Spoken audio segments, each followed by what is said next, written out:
আসসালামু আলাইকুম, welcome back to আকুকস diary. আজকের রেসিপি ফুলকপির পাকোড়া। আমি এখানে একটা ফুলকপি নিয়েছি।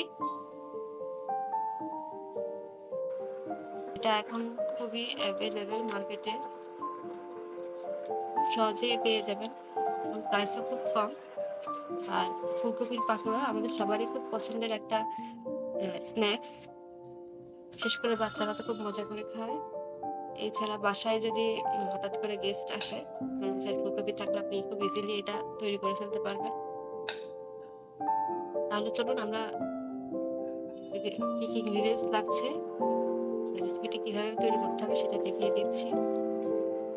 এই ফুলকপিগুলোকে ছোট ছোট টুকরো করে কেটে নিচ্ছি।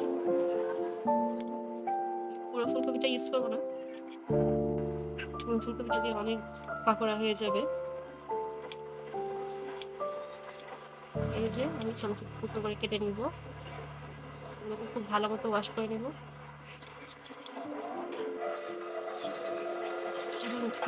প্যানে আমি পানি অ্যাড করছি, প্রায় 3 কাপ পানি দিয়েছি। এখানে পানির মধ্যে লবণ দিয়ে দিচ্ছি 1 চা চামচ এবং ফুলকপিগুলো দিয়ে দিচ্ছি। এখানে আমি হাফ থেকে একটু বেশি ফুলকপি নিয়েছি।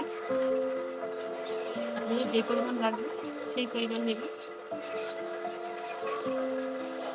এটাকে আমি 40% পর্যন্ত বয়ল করে দিব। একটি বলে আমি 1 কাপ দিয়েছি বেসন, 2/2 কাপ এখানে কর্নফ্লাওয়ার দিয়েছি। কর্নফ্লাওয়ার যদি না থাকে সেখানে হাফ কাপ আপনারা চালের গুঁড়ো অ্যাড করতে পারেন।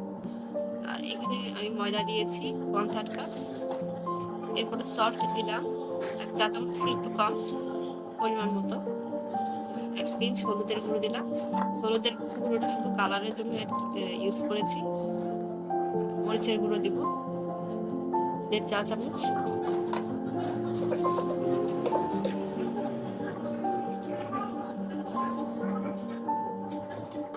জিরা গুঁড়া দিয়েছি 1 চা চামচ। আর এখন বেকিং পাউডার দিয়ে দিব 1/2 চা চামচ। আপনারা চাইলে এটা স্কিপও করতে পারেন। আর বেকিং সোডা যদি না থাকে সেক্ষেত্রে আপনারা বেকিং সোডার পরিবর্তে খাবার সোডাও ইউজ করতে পারেন। এখানে আদা রসুন পেস্ট দিয়ে দিচ্ছি 1 চা চামচ। আর সয়া সস দিব 1 টেবিল চা চামচ।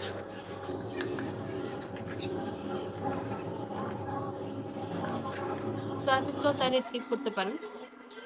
আর এখানে পানি অ্যাড করব প্রায় 2 কাপ থেকে সামান্য কম। 1 কাপ দিয়ে 2/2 কাপ পরিমাণ পানি। ব্যাটারটা খুবই ঘন থাকবে।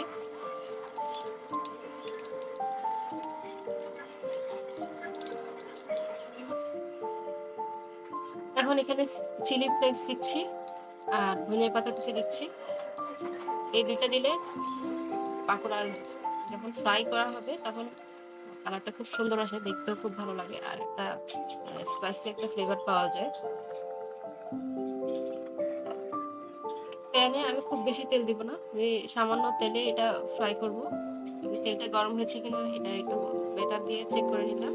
যদি ব্যাটারটা পুরোটা আসে তাহলে তেলটা মোটামুটি গরম হয়ে গেছে। এখন আমি পাকোড়াগুলো একটা একটা করে দিয়ে দিব।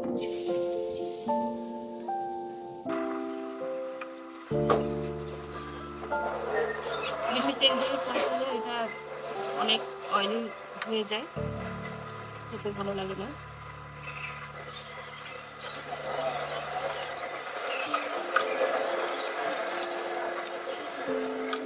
হালকা তেলে ফ্রাই করে নেব। আপনারা চাইলে এটা এয়ার ফ্রায়ারেও ফ্রাই করতে পারেন, সেক্ষেত্রে অয়েলের প্রয়োজন হবে না। এই যে পাকোড়াগুলো খুব ভালো মতো ফ্রাই হয়ে গেছে, যখন এরকম কালার চলে আসবে তখন আমি উঠিয়ে নেব একটা কিচেন টাওয়ালের উপর। যদি রেসিপিটি ভালো লেগে থাকে তাহলে চ্যানেলটিকে লাইক এবং সাবস্ক্রাইব করুন।